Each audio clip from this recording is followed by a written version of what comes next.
कि हम पृथ्वी को किसी न किसी बचाने के लिए ऐसा कार्य। फिर क्या होता है, इसमें एक इम्पॉर्टेंट एस्पेक्ट है, जब आप स्पेस में गए अभी तक, तो उसकी जो स्पिन ऑफ टेक्नोलॉजी है, जो आपने उस पर्पज से नहीं बनाई, लेकिन क्योंकि स्पेस में गए थे, एक बार चले गए ऊपर, आपका सैटेलाइट चला गया, इसके बाद में खर्चा तो हो गया, अब सब काम उसी को करना है। तो आपने कई ऐसी टेक्नोलॉजी डेवलप की, जो आप थोड़ा सा, मैं 2-4 के एग्जाम्पल दूंगा। आप जैसे सोचिए कि भाई ये अगर स्पेस नहीं होता तो ये टेक्नोलॉजी नहीं आती। जैसे आप देखिए, आप जीपीएस टेक्नोलॉजी जिसका यूज आप रोज कर रहे हैं, आप कहीं भी जा रहे हैं, आपका मूवमेंट ट्रैक होता है, चाहे कोई ट्रेन किसी को रिसीव करने है तो आप एडवांस में जीपीएस के थ्रू पता कर लेते हैं कहाँ है ट्रेन, बस कहाँ है, एरोप्लेन कहाँ है, इन सब की जानकारी आप रखते हैं। ठीक है, तो जीपीएस का आविष्कार स्पेस के कारण हुआ। दूसरा, मेडिकल फील्ड में जो सीटी स्कैन है या एमआरआई जो होती है, ये स्पेस टेक्नोलॉजी की देन है। बेसिकली ये डेवलप स्पेस के लिए किया गया था, उसमें रिक्वायरमेंट थी, लेकिन बाद में लोगों ने पाया कि नहीं, इसका सिविल में बहुत यूज है, तो उस तरह से ये डेवलप हुआ। फिर आप देखिए, जितने आप सोलर पैनल देखते हैं आज नॉर्थ वेस्ट इंडिया में, पूरे इंडिया में जाए जहाँ सोलर एनर्जी के लिए करते हैं, ये भी स्पेस की रिक्वायरमेंट। स्पेस के सैटेलाइट को पावर मिलने के लिए सोलर पैनल का आविष्कार हुआ, और आज जन जन में हर घर के आगे। इसी तरह से आप वाटर फिल्ट्रेशन जो आज घर घर में लगा हुआ होता है, ये फिल्ट्रेशन भी स्पेस के पानी को रीयूज करने के हिसाब से डेवलप हुआ। इसी तरह से आप जितने भी कॉर्डलेस टूल देखते हैं, जैसे कॉर्डलेस फोन हो गया या और भी कोई कॉर्डलेस टूल है जो रिमोट से आप करते हैं, ये भी स्पेस के थे। वहां चूंकि बने थे, इस वजह से ये सिविल का है। फिर आप देखेंगे सेल फोन में जो कैमरा होता है, ये भी उसी की वजह से बना है। और एक और है जो इमरजेंसी में आपने नोट किया होगा, बेस्ट एग्जाम्पल में आपको बताऊं, जैसे हिमालय में जब ट्रैक करते हैं लोग, ठीक है ना, बहुत ऊंचाई पर चले जाते हैं, कई बार फिसल जाते हैं, कहाँ गिर गए वगैरह, तो उनको सबको एक करीब 1 फीट लंबा एक बीकॉन मिलता है, ठीक है, वो सैटेलाइट से लिंक होता है। और वो बीकॉन क्या है कि आपकी लोकेशन प्रिसाइजली बताता है आप कहाँ पड़े, चाहे बर्फ भी ऊपर आ गई हो तो उसको रेस्क्यू करने में ये काम।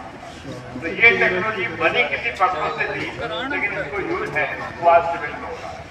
जो बच्चे इसमें इंटरेस्टेड हैं, एक नासा का एक डॉक्यूमेंट है, spin off technologies of space, इस फ्री डाउनलोड पे है, आप उसको देखें, आपको पूरा आइडिया लगेगा। इसी तरह से इसरो ने चाहे शुरुआत लेट की, लेकिन इसरो का भी अपना एक डॉक्यूमेंट है, जितनी भी स्पेस के कारण स्पिन ऑफ टेक्नोलॉजीज बनी है, उसका सिविल में क्या क्या यूज होगा, ये आई ओपनिंग है।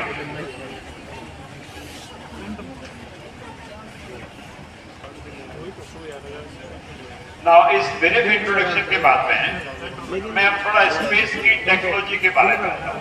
टेक्नोलॉजी के 2 पार्ट हैं, एक तो एक जो सैटेलाइट वगैरह छोड़े जाते हैं, उसमें ऑर्बिट बड़ी इंपॉर्टेंट है। तो ऑर्बिट में आप इसको ऐसे साधारण भाषा में समझिए, जो पृथ्वी का साइज है, जिस स्पीड से हम रिवॉल्व करते हैं और रिवोल्यूशन करते हैं, प्लस हमारे आसपास के ग्रह, चंद्रमा, सन की स्थिति, इसको एक आप फिजिकल एनवायरनमेंट मानिए, ठीक है। फिर आप क्या करना चाहते हैं, उसके हिसाब से डिसाइड करते हैं कि सैटेलाइट के क्या ऑर्बिट पे इसको छोड़ना, ठीक है। तो ब्रॉडली इस काम के लिए आप जैसे मोस्ट सैटेलाइट है वो लो ऑर्बिट में होते हैं, जो 180 से लगाकर 2000 किलोमीटर तक की हाइट होती है, ठीक है। जितने भी सैटेलाइट हैं रिमोट सेंसिंग वाला के, वो सारे इसी में आते हैं।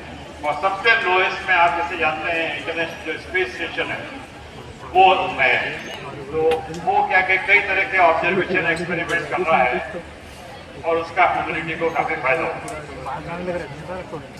दूसरा ऑर्बिट है जो मिडिल ऑर्बिट बोलते हैं, ये ऑर्बिट होती है 2000 से लगाकर 35,780 किलोमीटर। और जितने अपने जीपीएस के सैटेलाइट हैं, इंडिया का नाविक हो गया, रशिया का क्रोनोस हो गया, इसी तरह से चाइना का है, यूरोप का गैलीलियो है, अमेरिका का जीएनएसएस है, ये हर कंसल्टेशन के पास में उसमें कम से कम 40 से 50 सैटेलाइट रखते हैं। कुछ बैकअप के लिए होते हैं, कुछ हमेशा ऑपरेशन होते हैं, और ये पूरा ऑपरेट करके वो कईयों के रीजनल नेविगेशन सैटेलाइट केवल अपने देश के लिए 10 सैटेलाइट होती है और वो अपना काम करते हैं।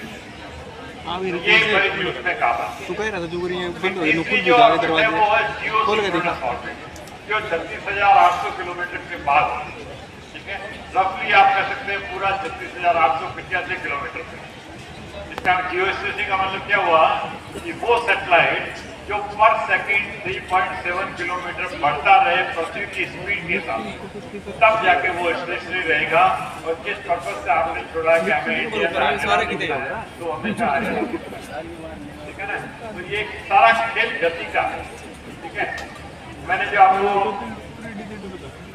ये चीजें बताई थी उसमें जैसे अब मून है, जैसे मून अपना 3,84,000 किलोमीटर आगे, ठीक है, अपने आप से अर्थ रोटेट करती है अपना 465 मीटर पर सेकेंड अपने एक्सिस पर रोटेट करती है, और अर्थ अपना रेवोल्यूशन करती है 30 किलोमीटर पर सेकेंड के साथ।